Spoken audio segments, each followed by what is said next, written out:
Hello and welcome to episode number 46 of the Boxing Social podcast. My name's Dec Taylor, I'm your host, and I'm here with Big Bad Barry Jones. How you doing, Barry? Like, share and subscribe. Yeah, do that. You keep missing it all the time. Mate. Nah, we just do it at the end, but please do like, share, subscribe, comment, all of that, please. Do it. And now we'll get on to the big one, literally the big one. Two big blokes, big lumps going at it. We're here now, one of the strangest promotions for any fight, let alone a stadium fight, I can ever remember. But it's been like, the only things you've been hearing about really up in the build-up is we've got more tickets to sell. We've sold out 94,000 tickets now. But that's the, you know, mention, but that was it. There's been no mention of it. No, it's just like, it's been the weirdest promotion. Maybe that's how you promote the fight. But the mystery and the, you know, oh yes, is this fight happening? I better get a ticket just in case. I don't know how you do it, but for build such a huge fight, like one of the biggest fights in British boxing, someone mentioned to me, and I slapped him in the face. But it's a good fight though. It's a good fun fight, and I can't wait to see it. But I mean, yeah, the promotion hasn't been what I would historically call good. No, it's just an anomaly. We should say, by the way, it's Tyson Fury against Dillian Whyte. I don't know if we said that, but I'm sure you know that. You might not know they're fighting, but yeah. He's putting his WBC belt on the line finally, so Dillian Whyte finally gets this shot after years of waiting and everything else and turning down other things, and he's finally got to this point. And he's ended up in front of one of the best heavyweights of his era, probably the best. Oh, yeah, he's also a new found aggressive Tyson Fury. Who's someone who sits down in shots, knocks people out, and also one with an unbelievable chin against one of the biggest punches in history. It's about walk in the park, innit? Yeah, it's about one of the worst times, or one of the most difficult challenges for a world heavyweight title I can remember, for a Brit anyway. For any fighter, for a long time, really. Yeah, you know, even when Wilder was going through his crazy run of just putting people to sleep left, right, and centre, there was always an air of vulnerability about him. With Fury. Now, the new Fury, you can go, I can hit him now. Whereas before, it was always like, how do I nail this kid down? Fury. Yeah. How do I nail him down? You just don't keep still. But he kept, and then you draw solace from the old Fury, but especially someone like Dillian Whyte was, how do I walk him down? Because Dillian Whyte's brave, and he is committed to his attacks and brave for Dillian Whyte, he would just go, but the way he punches, he can't hurt me enough to want to stop me. I'll just walk right through him, and I'll force him to hold his feet. But then with Fury, back the old Fury, he'd hold his feet, but he'd still make you miss because he was so brilliant at using the ropes and the back and using every inch of that 6'9" and get out of the way. Though I think he's 6'7", but I reckon he's about 6'9". You know, I think towers over me. I think he's 6'9". Oh yeah, oh sorry, I'm 6'3", but you're only 6'3". Yeah. I'm much shorter than I thought. I thought you were like 6'7" or something. No, but Fury's a big old boy, and he's taller than Joshua. You know, he's one of these guys, one of these new heavyweights where he is really big, and he's got he's got this force field around him. He's got his long arms. Yeah, the reaches is And White's got a good reach, to be fair, but even that is written out by this fight. Yeah, it's like we've put that in the past. I mean, it just doesn't work against someone like that. The advantage he has against other fighters, because he's short, he can get in close, but he got that long reach to push you back. It don't work against Fury. That's the worry. But he hasn't got that Fury, but he can walk through him. He got a Fury now who literally can take a great shot, wants to hurt you now all of a sudden because he knows he can. He's got a new belief in his power. He might have thought, well, inspired on the bag, I can hit hard. And I can hurt you, but then when you do it in the ring, you just go back to type. And this is how I box. I just frustrate you and pick holes in you, and then I'll work you over. But now he's like, Wilder can keep me on the canvas a few times, by the way. Yeah. How are you gonna do it? Oh, you, all you people, no chance. No, like we go back to Otto Wallen when he had a bit of trouble. But this Fury now will just walk right through him, I think. He wouldn't have been dancing, trying to be clever and not making him miss and be frustrated. He would just go walk right up to him, block, take a few shots and knock you out. That's what he would have done. And so I think it's a massive task for Whyte. Huge. It's a big ask. It's a bigger ask now. I would put Fury favourite. I put the old Fury favourite against Whyte, to be honest. I really would. What are you drinking there, mate? Just having a little drop of water. Okay. It's gin. They got your shorts on there? Gin. What's that? Yeah. but I don't... but this Fury now, it's hard to see how anyone beats him. Because even if you hurt him, you've got to really hurt. You've got to put him to sleep. That's the difference. So when Joshua gets hurt, I always go back to Paul Anthony Joshua. He panics when he gets hurt. Understandably, we all do. But like, well, not all. Most of us do. He panics, and you can see it though. You can see the confidence in him. He loses his confidence when he gets hurt with a good shot. So you can do something with that. Whyte doesn't lose his confidence when he gets hurt, but he loses his shape. Fury just continues in the same vein. Well, he has that luck, and it's pure luck. You're born with it. Like, he gains his composure, recovers so quick when he's hurt that he just can carry on what he's doing, aggressively or defensively, whatever he decides to do. He has a clear mind. Like, that's not something you work on. You can work on recovery things to recover when you get hurt or knocked down, but to clear your mind, you can do it or you can't do it. And he just has that gift. He doesn't deserve any credit for that. Don't give Fury any credit to be able to recover for big shots. but he's lucky he's been built with that. You know, that's what great fighters have, and he potentially is a great fighter. So yeah, he's one of. But either way, it's a hard task for Whyte. I don't see. He's got it. The thing I love about Whyte is that he commits to every shot. So nothing's wasted for him. Like, he's all in. He's all in with everything. Every time he gets in the ring, he's like, even Povetkin too. You know, Povetkin might have been like, you know, he aged another 10 years in that 8 months or whatever they fought, but he still went at him with the same vigor and risk of getting knocked out. He didn't think, oh, you know, I've been knocked out before, so I'll be a bit cleverer this time. He went, no, I'm just going to walk through you again, try and walk through you again, because I was having success until you caught me. And did the same, and then bashed him up. So, you know, he fights that way. I think that's all he knows how to do. So there's admiration towards that. But I just think with that, he's just asking for trouble against this new improved. I can't believe saying it. This new improved, if I can say it. This new improved Fury.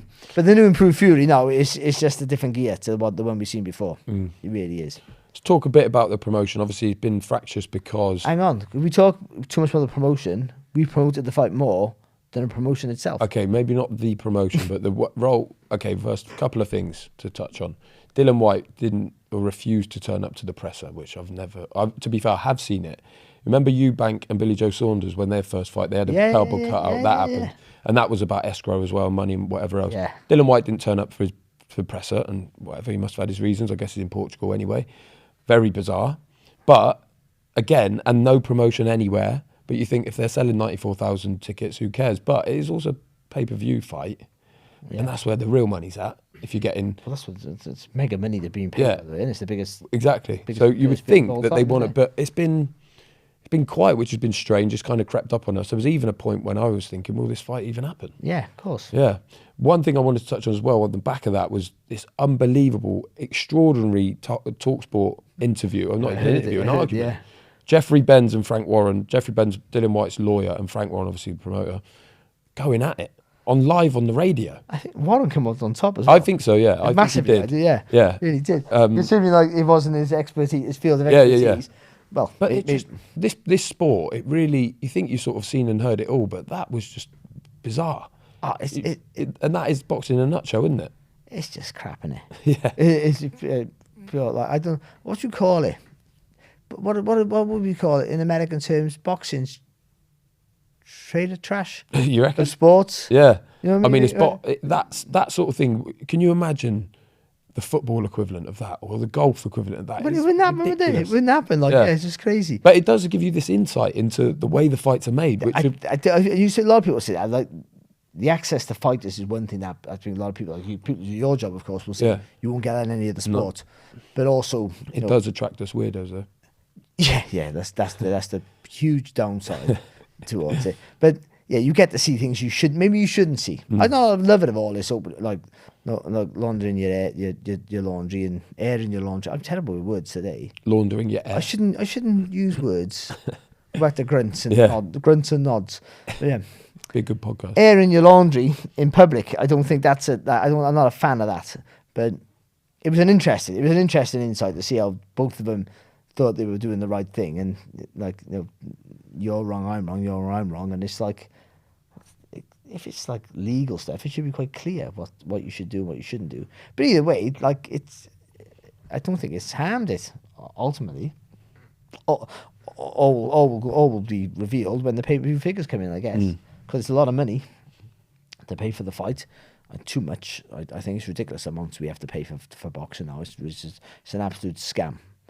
I gotta say it's a scam. Like I'm a boxing fan. I love boxing all my life, and I'll pay for the pay-per-view. Of course I will, and I have for all the pay-per-views that I paid for.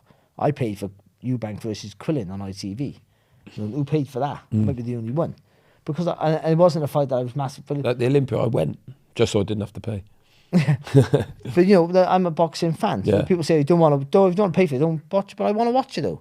So you've posted pay-per-views on my phone. I understand pay-per-view because the fighters get loads of money, but like pay them less. That's what I say. When they're multi-millionaires, I don't. They should get millions. Good luck to them. But I mean, if Joe Public, who's on minimum wage, has to pay 20 odd quid every time you fight, what sort of man of the people are you? Either one of you, by the way. Because you're demanding 10 million, 20 million, 8 million, whatever you're getting, and moaning about it, by the way, Dillian Whyte's case. But then I'm getting like £15 an hour, or somebody's getting £50 an hour, and I got to pay that, as well as my bills and the rest of it. So don't feel sorry for you, feel sorry for me. Where really it should be, sports should be access for us all, really. So it's a lot of money for what it is. I got on a massive rant. So Keep them coming. Totally off topic. We should kill pay-per-view, but luckily, like people like the Zone now, they're it's subscription based only. It's a service though, isn't it? It's the same as a singer charging whatever they charge. I mean, they don't do pay-per-view, most singers, but you can see they're going, look, I'm going to do this for you. I'm going to have a fight with Dillian Whyte for you, and you can pay me for it. Or if you don't, go away. But in the long run, what does that do damage-wise in terms of sport? If you think boxing's a niche sport, yeah, though, Eubank Ben had 50 million people watched it on ITV. Yeah, and how many people for this will be a success if it gets 1 million buys. But they'll say they had 15 million, and I'll get 1 million buys, and they had 50 million people watching. I'll get 1 million people watching. But I'm getting 15 million quid, and they got 1 million quid, and they'll say it that way. So it's what you want, isn't it? I know, but I don't begrudge me. I want boxers winning as much as they can. Brilliant. But when people who can't afford to pay for it have to somehow pay for it to watch it, then like you're getting overpaid. That's what I would say. You're overpaid, and that's it. I know it's not just them, the promoters, everyone else down the line. Everyone's getting money out of it, and all this big the undercard. We don't have a big undercard then. This doesn't need like the undercard came out. It was massively underwhelming, wasn't it? Let's be honest. It was like, what's this? This is, I said to you tonight, it's a great undercard. It's a great card. The undercard's a great card for the York Hall on a Friday night. That's just a fantastic card. It's a good fight on it, but not for a huge fight. But I don't really care. No, you don't pay. You don't pay for it. The people say, I pay for the. I have people when it first came out saying, we're not buying that now. That undercard's awful. You don't pay for the undercard. You're paying for the main fight. Literally. Don't put an undercard on, really. You don't need an undercard. You know, when I watch that fight, that's all. I'd sacrifice an undercard if you put the main fight on at 9 o'clock, 8 o'clock. I mean, which they might do. Yeah, they might do. Based on the size of the undercard. But then forget about the undercard. Don't bother putting it on at all. And I just want to see that one fight. I'd rather put like a dancing and singing and all that. Put a concert on before. Actually, what a good idea that is. And then use that money you would have spent and put that York Hall bill in the York Hall on the following the night before. Put it on pay-per-view. Have a double the pay-per-view, but you get the Friday night on the Saturday night. I should be a promoter. You should. Anyone interested in employing me? Anyone at all? No. You're gonna have to stay here. Yeah. But 94,000 tickets. If there are 94,000 people in the door, that is obscene, isn't it? Because especially for a fight, and no disrespect to Dillian Whyte, but this is still a mandatory defence with a purse bid and all that sort of stuff. This is not Fury Joshua. No. This is Tyson Fury gets Dillian Whyte, which 94,000 people turning up. I mean, that is crazy numbers. Well, the thing is, Dillian Whyte's always I think he's done pretty well in pay-per-view figures, I would have thought. Well, yeah, because they kept sticking him on. Yeah. He's made a lot of money of it. And obviously, Fury's now is sort of like the darling of British boxing now, isn't he? He's sort of literally stolen.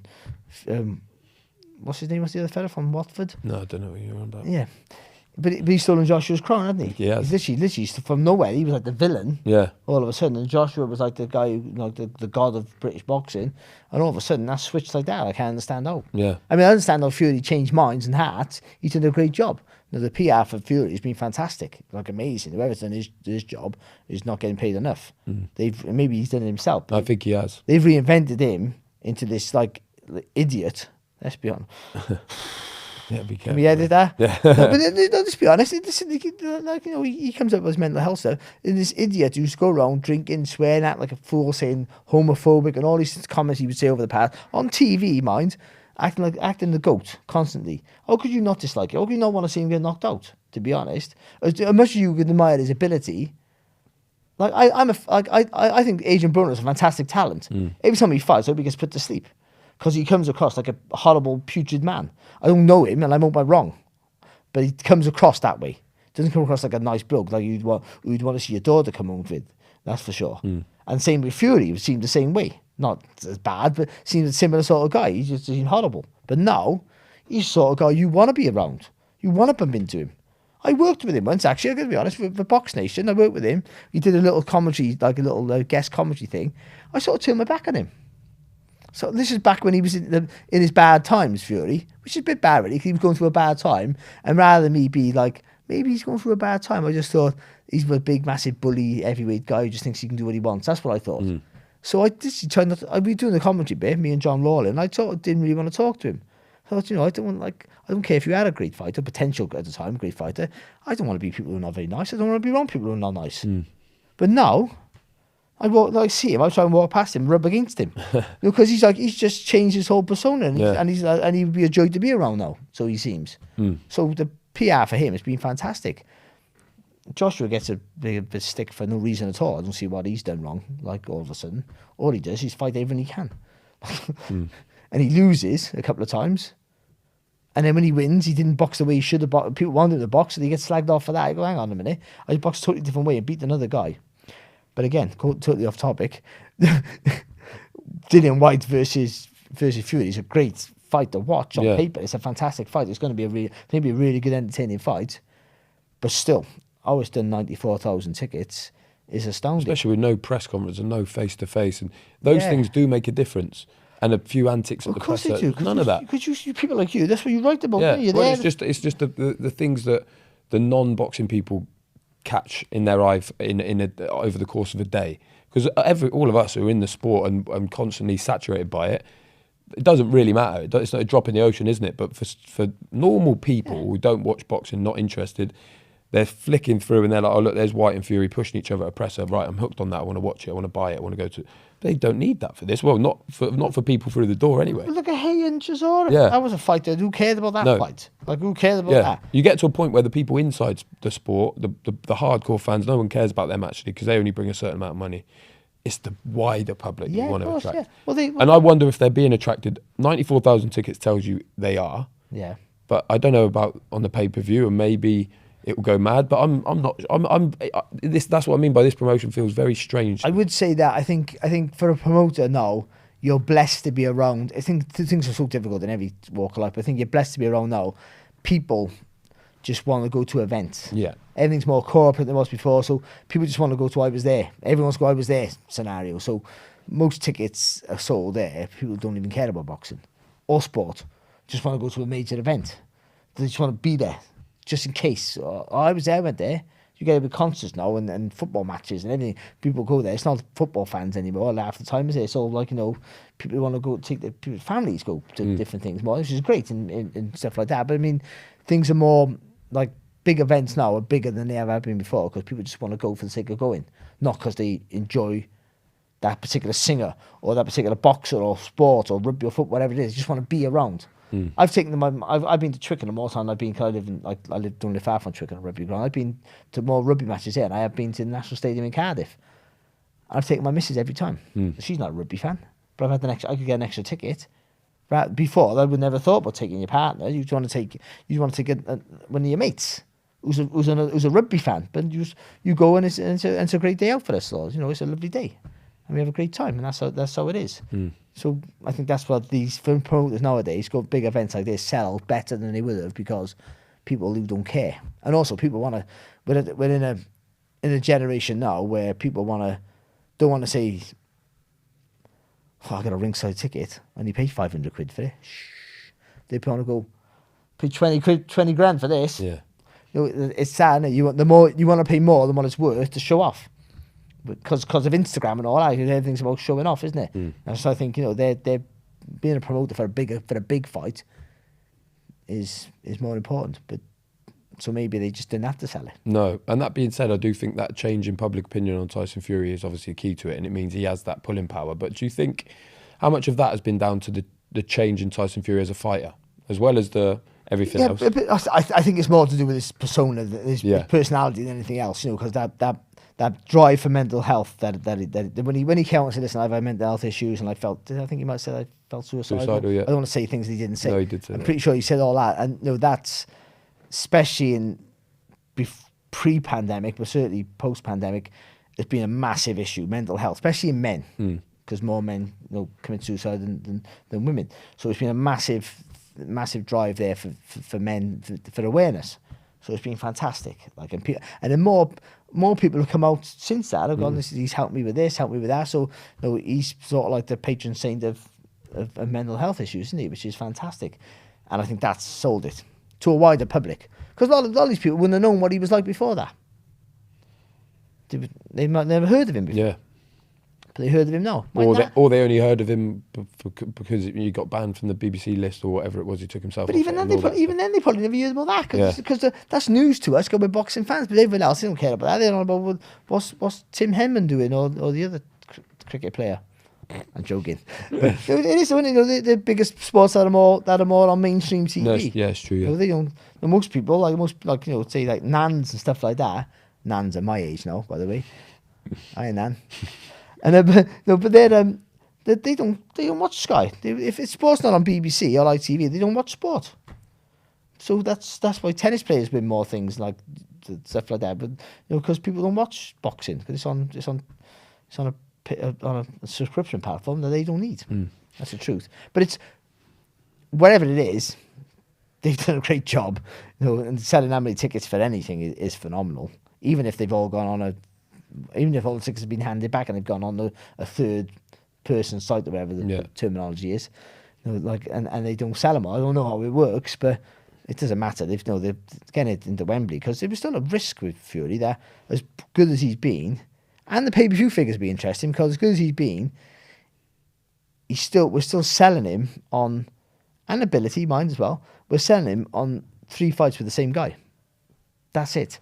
His total reign really is 3 guys with the same fight. That's the same 3 fights with the same guy. That's the truth of it. And also they've been on at like 4 o'clock in the morning, so I can imagine the pay-per-views on BT haven't been great.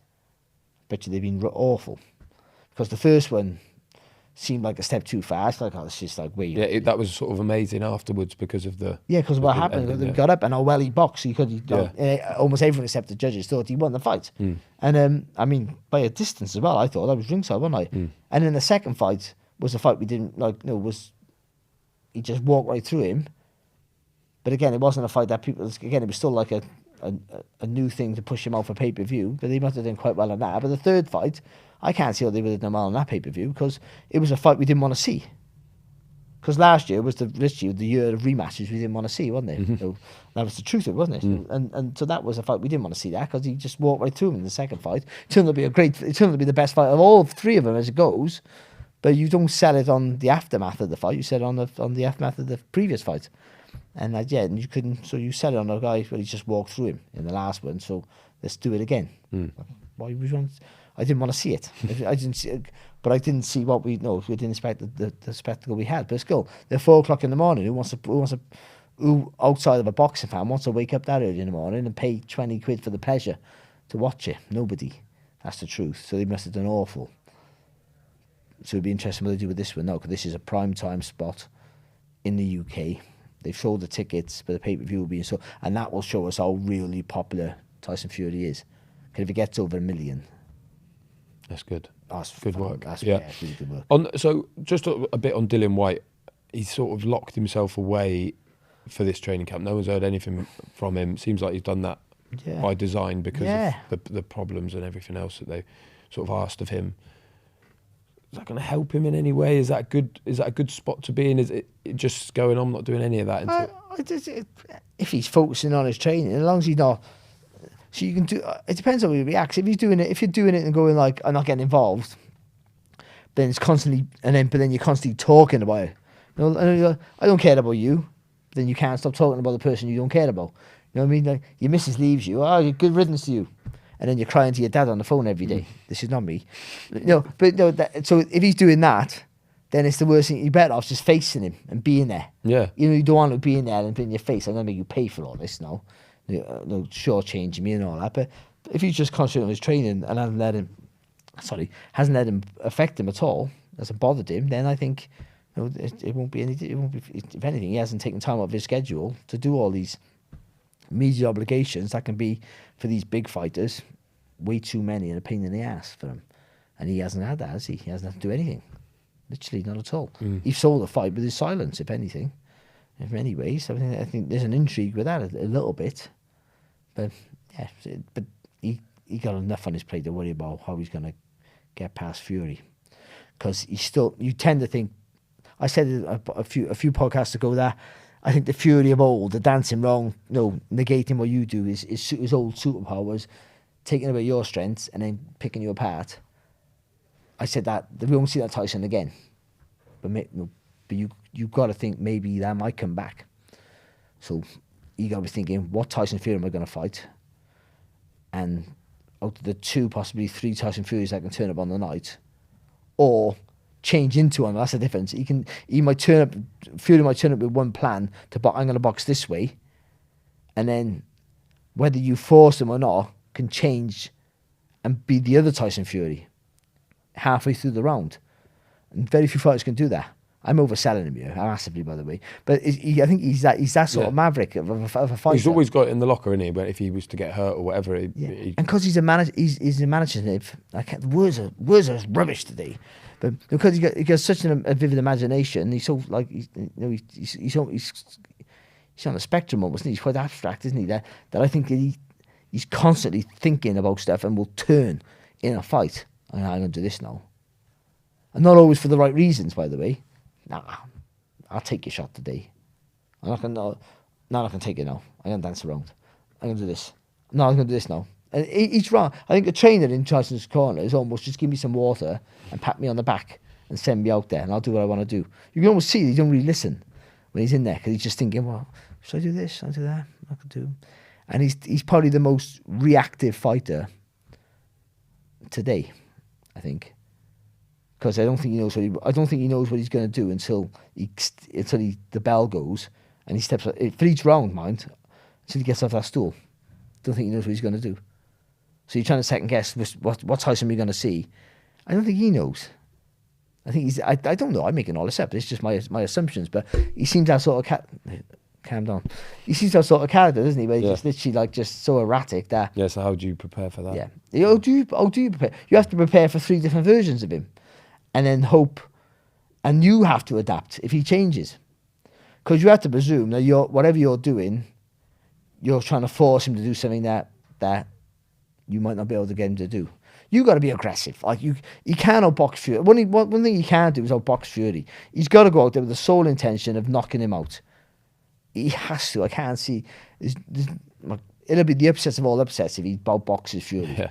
Not if he beats him on points, because he can knock him on loads of times and hurt Fury early, or an injury or whatever can come up. But I mean, actually outboxing him is the only scenario that's almost impossible to predict. Not predict. It's impossible to. It's just never. The least likely one. Yeah, that's the word. Yeah. That can never happen. He just can't outbox him. No chance. It's funny because I remember a lot of people were saying the same about Fury before he boxed Klitschko, is that Fury decision is the least likely of the 4 outcome, 5 plus a draw. And now when you look back on it, you go, well, of course he beat him on points. Like when you really think about it, this doesn't feel like one of them, though, does it? No. Dillian Whyte is not winning this on points. Because there's no... See, with Klitschko, there was always like... if Klitschko turns up because he's old... Yeah, and he's complacent. And I think there was a factor. Fury was fantastic on the night. I mean, it was an horrible fight to watch, but he's fantastic on the night. But Klitschko looked old all of a sudden. For that sort of style, that was the worst style for that Klitschko, that era, that time, I think. You know, that was the guy who wants to move all the time, don't set his feet, and it was hard for him. You know, he had more chance against, and he did have more chance against Joshua a few years later. I mean, he's more competitive, but obviously it was a better fight to watch. But a guy who moves around was going to be a nightmare for him, especially a guy who can use every inch of that 5'9", 5'7". So you know, but this is not that, because Fury is near enough at his peak, and Dillian Whyte sort of, I don't know if Dillian Whyte's at his peak, but you know, maybe he hasn't got there yet. I don't know, but Dillian Whyte has his flaws, I think, and they're obvious to see. Dillian Whyte's an easier man to train for than Fury, put it that way. Yeah, I think, you know. I don't think Fury trains for any fighter. That's the thing. I think I think, you know, his coaches and his coaching staff or whatever will have, this is what we need to do. They'll watch the fight, and this is what we need to do. This need to do that. And I think Fury is a real boxing man, which he'll watch fights at home by himself and with people, and he'll pick things out what he does, and he'll already see the flaws that Dillian Whyte has. And the main one is his jab comes back low, and he overcommits to his shots, which works for him at times. That tenacity sometimes gets him out of trouble, but also gets him in trouble. Yeah, especially against someone so big.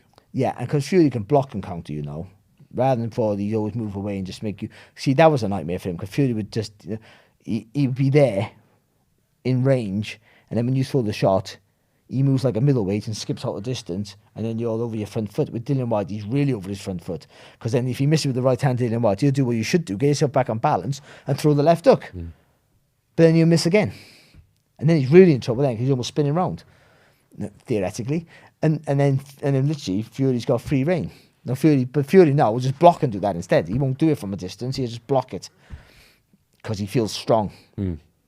In mid range, in that pocket, in distance, he feels strong now.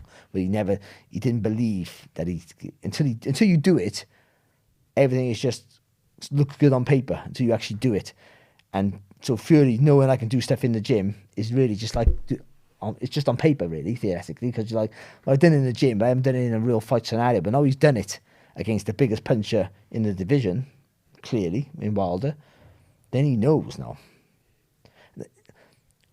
Whyte is, I think, 3 times stronger than Deontay Wilder physically. Yeah, I think he'd be strong. Yeah, I think he'd be stronger. Yeah, because low sensitive of gravity, he'll push with the shoulder. I think you know a little bit more about that. I don't think Wilder's that strong. He's got bigger legs, wiry and athletic is Wilder. So he has more snap in his shots, and when he hits you, you feel it. And that's the only thing. Where Whyte will punch from a different angle, and they can be hard. They're punching up, but they're harder shots to defend against, of course. Where shots coming over the top at you, it's easier to block with a sort of like a conventional defensive hands high. With shots underneath, you got to take the risk of blocking it, parrying it, which again opens you up to another shot. But no, I can't bet. I can't see how he wins. I just can't see. I just can't. No, I'm with you. But do you, just back on the trainer thing? You know, you said that maybe just the trainer needs to give him some water and tell him off he goes, but. How much do you feel he deserves credit for the big change that he made, which did come out of left field at the time when he split with Davison, who'd obviously got all his weight off and all of that stuff, and went with Sugar Hill Stewart, again, was not one of the leading trainers. I know Andy Lee raved about him and all, it still does. Went with him. He said, I'm going to go and knock Deontay Wilder out. I'm Kronk style, and no one believed him, and he did it. Yeah, speaking of Kronk, I'm getting cramp. Yeah. It sounds like a drug, doesn't it, Kronk? 2 bags of Kronk, please. And but he I'll regret saying that. 3 bags. But it was madness, because I think he boxed so well in the first fight that I thought Ben Davison was tactically perfect. I thought he got robbed a little bit. And you pick holes, it could have been a little bit more busy, could have been busier and it was quieter rounds. But people were saying there was close rounds, and I was screaming out with this saying, they were uneventful rounds that Fury was winning. Still winning easy. Yeah. I think that was me just talking bollocks, really, because they were like close rounds. But I just thought they were uneventful rounds that he was doing the more in. That's all, which really is just a close round. But I thought that he had that formula, and just be safer in the last couple of rounds, that's all you have to do, and then you win the fight. Yeah. But yeah, they didn't need a change. I thought it was just a whole, Fury just says whatever he wants to say, especially back then. Yeah. Just, I'll just say this, right, I'm going to knock him out. And then when he gets, I thought, why would you be an idiot and walk right into the fire with the biggest punch in the world? Yeah, and he showed us why, didn't he? Fool. Yeah. What are you on about? And also, your whole history of your boxing career will tell us different. That's the last thing you're going to do. Because you've been knocked out by Steve Cunningham and a cruiserweight, really. And so, no, you're not going to do that, mate. Well done, Tyson. I know you're a great talker, but you're not selling me onions, telling me they're apples, and that's what you're trying to do. I'm not having it. For the genius was, everyone, including Wilder, thought he was talking out of his back end. It's just a ruse. It's just a smokescreen, as if he's going to come at me. We all thought the same thing. Yeah. And he did. It's just unbelievable. Yeah. But what he did, he got the Kronk, everything's more solid jab. And he turned that front foot in a little bit again with more weight with that left hand, and that solid jab is a bam. It's a ramrod left. It's not even a jab. It's a ramrod left hand, like a heavyweight should have, like an old-fashioned 80s heavyweight. Bam! You feel it. Wherever it hits you in your body, it stops you from moving or doing anything else except, I don't want to take that again. I need to re-engage and go back again. Unless you're a crazy, like a Vander Holyfield who would just go, fire off that. But that it's, once he had that, with his, all of a sudden now, he's a big lump. He doesn't look muscular, all of a sudden now, but he has good boxing technique. But he's not athletic like Wilder, not muscular like Fury, like Wilder's, what's the other one? Joshua, I can find his name. Anthony Joshua. But I'm not muscular like Joshua. I'm not athletic like Wilder, but I got better technique than everyone. And because I'm a natural boxer, that's all I've ever done. He couldn't do any other sport, Fury. Couldn't do any other sport. I think he'd be rubbish at everything. I got a feeling he's rubbish at everything. I know, I do. No, but that's fine, because he's brilliant at one thing, which, and beyond brilliant at one thing, which is great. I might be wrong, he might be a natural talent, but I just got a feeling he's not. I think he just somehow found his gift of being good at that. Yeah. But that jab is solid now. Boom, you feel it. And you could see Wilder's face. When the first jab he got caught with in that second fight, he went, well, you could almost go and show me your passport. Yeah. You know what I mean? It's not the same. It's not the same guy. Yeah. No, remember the Mexicans used to come over to the UK in the 80s and the 90s, and this is not the same guy who did that. You're saying this is the same. It's not the same fella. It was a bit like that. This is not the same Fury. It's just his cousin. You got a big family scene. They're all 6'8". Yeah, that's what it seemed like. He's just a totally different guy. You look the same. You smell the same. You're talking the same. But you're punching like you're someone else, and that was it. And he shocked everyone with that. I think. And I think now, looking at the odds, some interesting odds. He's a 6-1 on favourite, obviously. That bit's a big, but it could be bigger. I don't think many people fancy any of that. White is 9-2. Again, you'd think you'd want 19-2, really. But then, interestingly, Tyson Fury is 2-1 to win decision. So, you'd think most people are expecting the new Tyson Fury, to walk through Dillian Whyte at some point. Yeah. And you kind of understand that viewpoint, don't you? It's a stretch to imagine him boxing Dillian Whyte hanging in there for 12 rounds. It's not even much that he walks through him. I just think the part that Dillian will play, because he won't. No. Dillian Whyte won't be in round 10, being 10 rounds behind potentially, and go, oh, he's going to coast this. Yeah, not a chance. Or he won't get it round 7 and go, no, I'm losing this fight now. He'll go for it. I think that's the thing you have to admire about Dillian Whyte. At some point, if not early, if not too early, he'll risk it all for the win. I think that's where he gets beat and knocked. I think that's where he gets stopped or knocked out, where he overcommits and gets caught, and he can't recover, or that continually happens, and then that wears him down to where he just can't defend himself any longer over the rounds. He either gets knocked out clean or beaten down. But either way, he'll commit himself, and that's what makes it a fun fight. From Dillian's end, more than Fury's end, I think, because Fury will walk. I think won't be dancing around like we'd expect for 4 or 5 years ago. But it'll be Dillian who will be going, I'm at show me then. You show me this new Tyson Fury. Well, give it to me and let me see how good you really are. Because I think, if anything, even though he got knocked out by Povetkin, in the second fight he went in. I said this already, but he went in with the same tactic. I'm going to knock you out again. Yeah. There was no a little bit more thought. No, there was nothing there. I was there for both fights actually, but the second fight, I was in Gibraltar. There was nobody there. Yes. And and he just didn't care, did he? No. Doing the same thing. It's like, yeah. Where's the thought process behind this? But I think he genuinely just wants to have a fight. Yeah. I admire that. What are you? Just the last one on this. Little bit of insight from you, who's been in this position. When you're in the heavyweight title, but in the last few nights now, when he's putting his head on. I'm talking about Dillian Whyte when he's going to bed, and he's thinking about the fight, visualising everything. What's he really thinking about this fight when he knows he's up against it? He knows he's got this guy, and he's not stupid. And Dillian Whyte knows his boxing. He knows what he's in against. What's he thinking now before the night before the fight? If I know if you haven't trained right, which we've all done in different fights, most of us early in our career, but and then the night before you go to bed and you just and then there's a niggling feeling. And it's usually like, I missed a couple of runs. I didn't spar for the fight, or I didn't do something, and it's in your head, and then that's your own doing. But I say boxers are the biggest liars. We always lie about weight. Smaller boxers, we always I made the weight fine, you haven't. You killed yourself, made the weight. And we lie about money because we're embarrassed about how much we're getting. So we always say we got more. Oh no, that's the truth. And 2 problems Dillian Whyte hasn't got, by the way. Yeah, that's right. Yeah, but you have to lie to yourself because you're trying to achieve the unachievable at times. Depending where most boxers come from.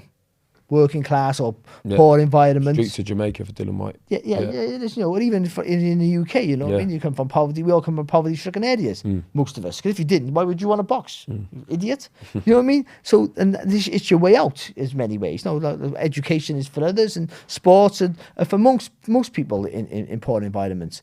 And that gives you that drive and will to want to be better and get out and claw your way out of it without having to use your brain, because we're all thick as shit.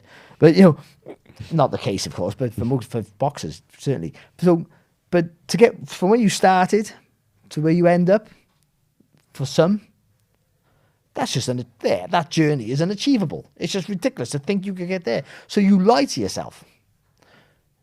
You lie to yourself to give yourself that false confidence, which becomes self-confidence. Is this making sense? Completely, yeah. You just drill it in yourself. It's almost though he's conditioned to that, so that's what we'll be doing now. Like mantras and almost like mind control to yourself. So by the time you get to the fight, you don't think, I go back to myself again. When I boxed Alastino Freitas, biggest punch on the planet, pound for pound. What were you thinking then? Going to bed a couple of nights before that week. Oh, I wish he don't turn up. He can't beat. He might knock me out. He can't beat me on points, because that's what I do. Yeah. He's not going to beat me on points. And I've never been on the floor in my life. And I pick all these things like that. I've never been on the floor in my life. He can't hurt me. He can't hurt me. If he can't hurt me, he can't beat me. If he can't beat me, I win. And then by the time I get in the fight, in the ring, when I look back now, I'm never going to win that fight. Obviously, I've gone into a fight there. Literally, I've gone to war with a paper sword. That's what I've done. It's ridiculous. He came with the rifle. I got a little stick. That's what it was like. But I convinced myself he can't beat me. And even when he knocked me down the first time, second time, third time, fourth time, I still go in there thinking I can win somehow. Because okay, that's another 10-8, 7 round, or 10-8 round, or whatever. You don't think. You just think, oh, don't worry, I can get through it. You just keep lying to yourself and drawing yourself on. You have to. What are you going to do? Go back to where we come from? I had a living childhood, by the way. I'm not being like, but some of these kids haven't. They've had horrific lives. I don't know what Dillian Whyte's. Yeah. They've had a horrific. He's been shot and stabbed and all that. Well, yeah, maybe, but they've had horrific hard lives. But either way, I'm going to go back to that. But you draw on your strengths. You draw on your adversities in life. You don't think of them at the time. It's not like, oh yeah, and this vision came to me. But all these things are in your mind, something's in you, and I'm having this. And so the nice bit, you'll be going. You're nervous, which is good. You need that nerves, and you're scared a little bit, and you're good. You need that bit of edge. You need it. You need all that. But ultimately, you're thinking, if I turn up and do what I have to do, he can't beat me. No chance can he beat me. And you're like that. Even someone like me who's danced around like a shithouse most of my career. That's how I boxed, unfortunately, for the viewers. Sorry, but I went in there going, no chance. If I'm turn up, he can't beat me. Whoever he is opposite me, he can't beat me. No chance. Which is like absolute bullshit for most of us, because most of us are not that good to feel that way. But also, you got the other guy thinking exactly the same thing, by the way. And the other way has to be Tyson Fury, who actually, on his day, might be unbeatable in this era. So, but still, you don't think about that. The closer the fight gets, the more confident you should become. That's the truth of it. Where you think it might be the other way. But the closer the fight gets, the more confident you should become. And if you're not, then you're not in the right sport. You shouldn't be there. That's pretty much. If not before the fight, you're thinking, shit, I shouldn't be here. It's too good for me. Then you shouldn't be Wrong there. sport. Yeah. Then you maybe should just like pull out. I don't know what you should do, but you shouldn't be there. You should be scared. You should be anxious. You should be nervous. You may have sleepless nights and all. That's fine, but that should be. You should how to harness that into a positive energy is very difficult. But that puts apart great fighters or good fighters, depending on what level you're at. That puts you from southern area to British level to European to world to superstar, and so on and so forth. Is having that, being able to take that, all those fears and negative thoughts and almost bundle them into like a positive energy sort of thing. Take a load of B's and make them an A. You know what I mean? That sort of thing. That's what you're doing, like. And just and just make everything positive. So he'll go in thinking but come fight night, as much as his asshole's going like this, he'll be so full of confidence that if I just do my best, he can't beat me. And it's all us. Yeah. But the thing, you don't listen to all this. We're irrelevant. Like, and so we shouldn't. You don't listen to all this crap. You listen to it after, and like I told you so, or you. But because he'll know everyone thinks he can win. Yeah, he could. There's a chance he makes everyone look very silly, but it's heavyweight boxing. So anyone can knock anyone out. That's the truth of it, to be honest. In any weight, but more so in that weight, because you haven't got to hit him perfect. And just because Fury's got up a few times now from Wilder, doesn't mean he'll get up from White shot. By the way, it doesn't. You know, different shots, different times of the day. There's different times, and your chin. You can't down out your chin forever. And all those things. Different time of your careers, different angle of the shot.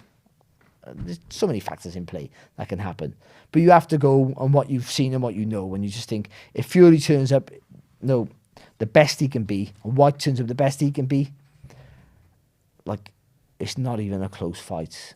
That's how it feels to me.